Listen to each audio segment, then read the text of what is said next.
Martin Kitchener.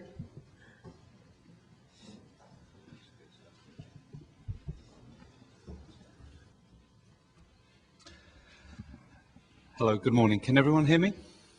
Excellent. You'll be relieved to know that I'm not going to talk at all this morning about latent measurement theory that Mitch mentioned. Instead, I'm going to concentrate on home and community-based services and present a summary of the work that we've conducted over the last 3.5 years. I can only present a summary of the work that we've conducted because we've done quite a bit. And for those of you who want to know more, much more of our work is reported in the publications that are listed in the pack that you have, and summaries of our research are also presented on the website, which I'd kind of encourage you all to go to look for more information about many of the topics that I'm going to address.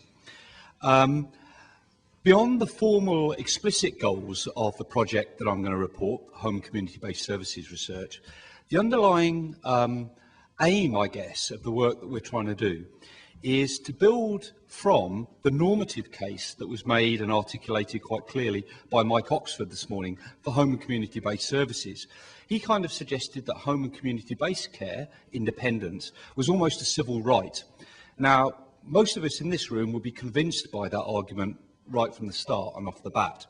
Other people aren't necessarily convinced by that argument, and we know who those people are.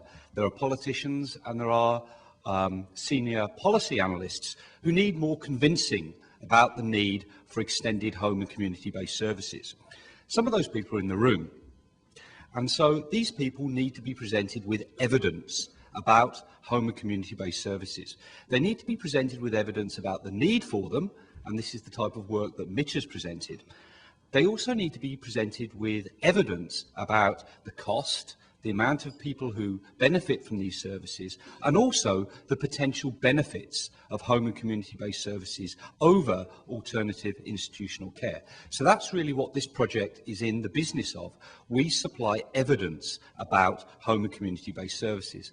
And in a brief time I had to look through other people's slides this morning, I noticed that Peter Kemper's slides, and part of what he's going to be talking about this afternoon, is the need for evidence about home and community-based services. So Peter and other people in the room, here's some evidence about home and community-based services.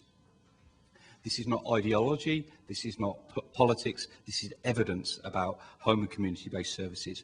And I'm going to be presenting 4 pieces of evidence from data and analysis that we've conducted over the last 3 or 4 years. Firstly, I'm going to present participation and expenditure trends on Medicaid home and community-based services, basically over the period 1999 through 2003. Secondly, I'm going to build on our analysis of interstate variation in Medicaid home and community-based services to try and uncover some of the explanations for why some states seem to be doing better than others in terms of providing home and community-based services under their Medicaid programs. Thirdly, I'm going to present findings from our survey of state Medicaid agencies, which attempts to uncover some of the policies, the discretionary policies that they're using on their Medicaid programs as a way of trying to explain some of the interstate variations. And finally, and especially for policymakers in the room, I'm going to present the findings of a study that we conducted, an analysis that we conducted, which attempted to compare the total public costs of providing Medicaid services to folks in institutions as opposed to the cost of providing those services under Medicaid home and community-based services. And this really goes, I think, to one of the big questions that people like Peter Kemper ask about the cost of providing services in the community as opposed to institutions. So in the brief time I have, those are the 4 main areas of evidence that I'm going to attempt to present to you.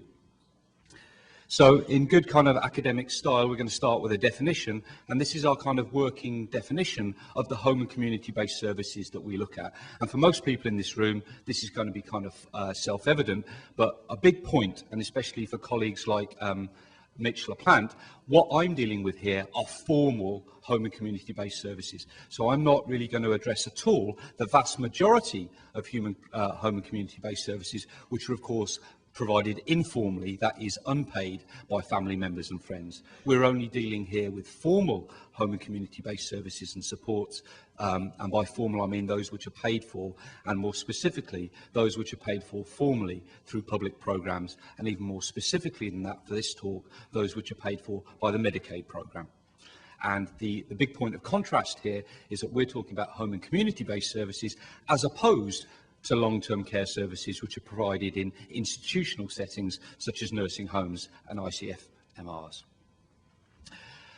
The policy background to what I'm talking about here is a kind of a two-pronged fork. We all know that there are pressures to expand home and community-based services, and some of those pressures come from consumers and advocates and providers such as Mike Oxford. And these have been well documented through surveys and through decades of research. We know that consumers tend to prefer long-term care services that are provided in the home and community. But more recently, there have been legal pressures that seem to support those kind of consumer-driven, bottom-up pressures. And these legal pressures include the Olmsted Supreme Court decision and kind of ensuing legal cases that have been brought against individual states. So here we have some pressures driving states to expand their provision of home and community-based services. And almost ironically, under the current administration, there have been some policy initiatives which contain specific initiatives aimed at expanding or allowing potentially increases or expansions in home and community-based services, including provisions within Deficit Reduction Act. And for those of you interested in that, Sarah Rosenbaum has recently issued a very good synopsis of the implications of the Deficit Reduction Act and its implications for home and community-based services. Against that, and this is the second prong of the fork, if you like, is the continued demands on state Medicaid programmes of institutional provision. So we have these three forces demanding or requiring expansion of home and community-based services, but because we're dealing with a kind of a set pie of money, which has to be divided between institutional care and home and community-based care, the continued demands of institutional provision, in a way, hamper or restrict the extent to which home and community-based services can be expanded. This slide illustrates nicely why I concentrate and why this project has been concentrating on Medicaid provision of home and community-based services, and it is essentially because Medicaid is the single largest provider or funder of home and community-based services and long-term care. Other sources are significant and important, and of course, informal care provided by family and friends is also important, but in the realm of formal care, Medicaid is the biggest player, and that is why we concentrate on it in this study, providing essentially 52% or funding 52% of all long-term care.